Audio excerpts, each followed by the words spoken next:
नमस्कार, मैं हूं सृष्टि। द वायर के इस खास फेसबुक लाइव में आप सबका स्वागत है।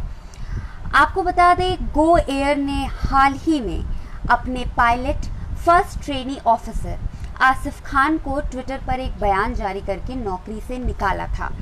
और ट्विटर पर एक आपत्तिजनक टिप्पणी को लेकर के जो विवाद हुआ था, उसके बाद गो एयर ने ये फैसला लिया था और द वायर ने इस पूरे मामले में एक इन्वेस्टिगेशन किया था और 6 जून को एक स्टोरी की थी और द वायर की स्टोरी के बाद 8 जून को गो एयर ने अपना बयान दिया है और उन्होंने कहा है कि वो इस टर्मिनेशन पर रोक लगा रहे हैं।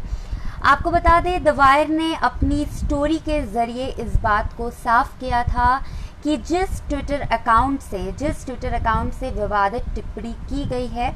वो ट्विटर अकाउंट और जिस आसिफ खान को, जो गो एयर में फर्स्ट ट्रेनिंग ऑफिसर हैं, जिनको नौकरी से निकाला गया था, वो ट्विटर अकाउंट दोनों अलग अकाउंट हैंडल्स हैं, दोनों अलग ट्विटर हैंडल्स हैं, दोनों की प्रोफाइल पिक्चर्स अलग है और साथ में ही जो दोनों का जो सिर्फ नाम है वो आसिफ खान है, लेकिन जो असल अकाउंट है आसिफ खान का, उस अकाउंट की डिस्क्रिप्शन में पायलट लिखा हुआ है, लेकिन जो दूसरा अकाउंट है जिससे आपत्तिजनक टिप्पणी की गई थी, उसके डिस्क्रिप्शन में कैबिन क्रू शख्स लिखा हुआ था।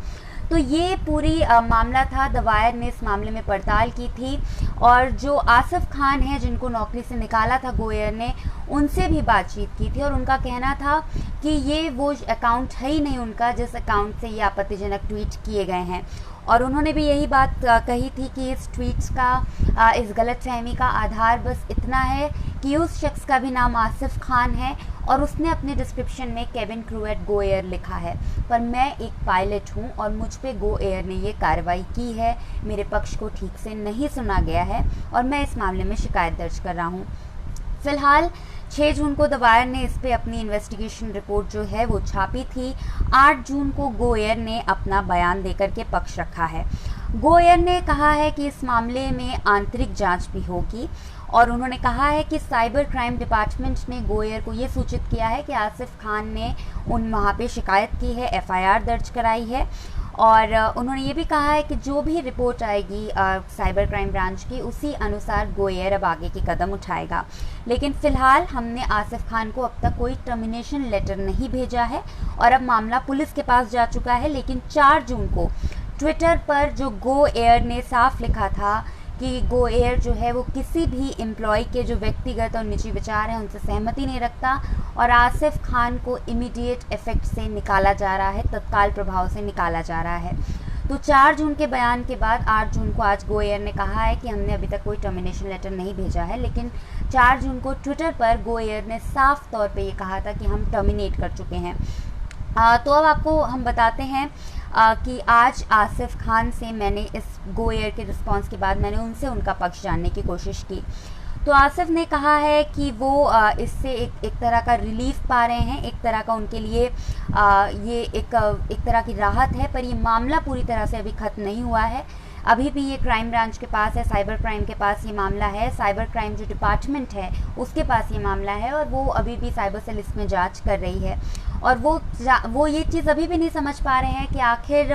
एक ट्विटर अकाउंट के चलते जो गलतफहमी हुई उस पर एक बेसिक इंक्वायरी जो कंपनी को करनी चाहिए थी वो उन्होंने क्यों नहीं की। साथ में ही वो सारे लोग जिन्होंने आसिफ खान की जो फेसबुक प्रोफाइल थी उस पर भद्दे कमेंट किए, उनको धमकियाँ दी, उन्होंने भी वेरीफाई करने की कोई ज़रूरत नहीं समझी। साथ में आसिफ ने ये भी हमें बताया कि ये सब उनके लिए बहुत चौंकाने वाला था कि किस तरह से सोशल मीडिया पर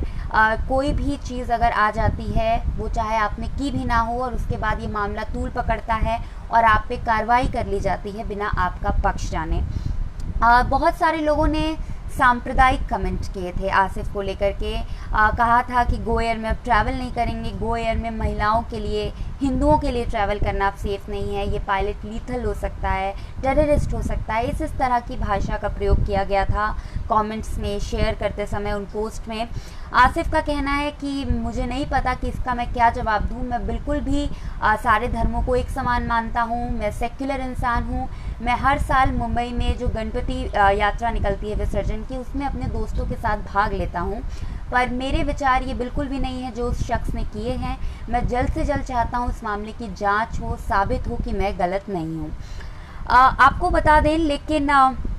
जिस तरह से लोगों ने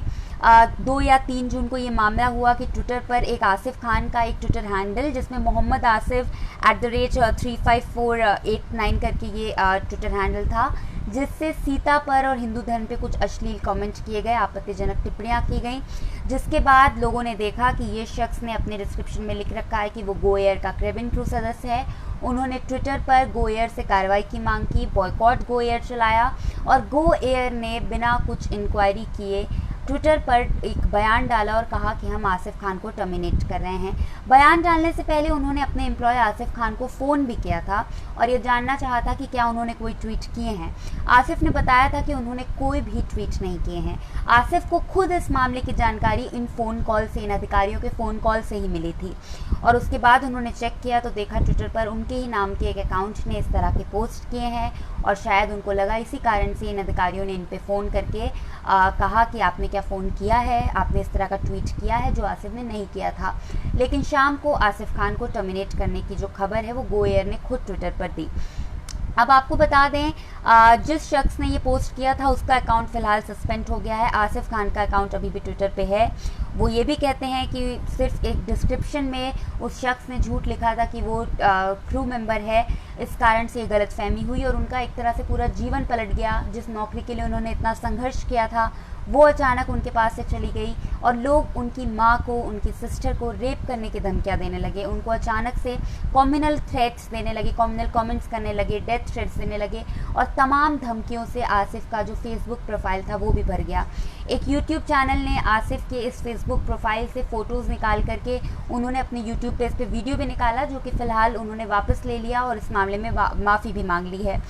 आपको बता दें, आसिफ खान ने फेसबुक पर इस बारे में पूरी जानकारी दी थी। उन्होंने लिखा था कि ये पूरी एक कन्फ्यूजन हुई है, ये दोनों अलग ट्विटर अकाउंट हैं, मैंने कोई भी इस तरह के ट्वीट नहीं किए हैं, प्रोफाइल पिक्चर्स दोनों अकाउंट के अलग हैं, ट्विटर हैंडल अलग हैं और लेकिन उसके बाद भी मुझ पर कार्रवाई हुई है। मैंने पुलिस में रिपोर्ट कराई है, साइबर सेल में रिपोर्ट कराई है, साइबर क्राइम में, और उसके बाद भी मैं जानना चाहूँगा कि इस मामले की जो असल में क्या जो भी दोषी है उसको सज़ा मिले, ना कि मुझे। और अब फ़िलहाल गो एयर ने इस मामले में अपना जो पक्ष है वो बदला है। उन्होंने कहा है कि वो इस मामले की आंतरिक जांच करेंगे और जब उनको पुलिस की रिपोर्ट मिलेगी, साइबर सेल की रिपोर्ट मिलेगी, उसके बाद ही कुछ कदम उठाएंगे। तो कल मैंने गो एयर के एक बड़े पद के एक अधिकारी से भी उनका पक्ष जानने की बात कही थी, जिसमें उन्होंने कई टाल मटोल करके उन्होंने कुछ जवाब दिए। उसके बाद उन्होंने ये तक कहा कि मैंने टर्मिनेट किया ही नहीं, हमने कभी। उसके बाद जब मैंने उनसे सवाल किया कि आपने ट्विटर पर खुद डाला था कि आपने टर्मिनेट किया है, तो उन्होंने कहा कि ट्विटर पर उतनी जगह नहीं होती कि हम पूरी बात लिखें। फिर उन्होंने ये भी कहा कि आपसे एक जो ऑफिशियल बंदा है, क्योंकि अब मैं कंपनी में हूँ या नहीं ये चीज़ पूरी क्लियर नहीं है, तो कोई भी ऑफिशियली आपसे बात करेगा या फिर ट्विटर पर हम इसकी जानकारी देंगे, इसका बयान देंगे कि आखिर हमारा इस पर क्या स्टैंस है। तो ये पूरा मामला बेहद चौंकाने वाला था कि किसी और के सांप्रदायिक ट्वीट्स की सज़ा, किसी और आसिफ खान के सांप्रदायिक ट्वीट्स की सज़ा इन आसिफ खान को मिली जो गो एयर में पायलट हैं। इनको अलग अलग लोग जो इनको जानते तक नहीं हैं, इन्होंने वेरीफाई भी नहीं किया उन लोगों ने इनके अकाउंट को, और फेसबुक पे इनके ओरिजिनल अकाउंट में जा कर के धमकियाँ लिखी।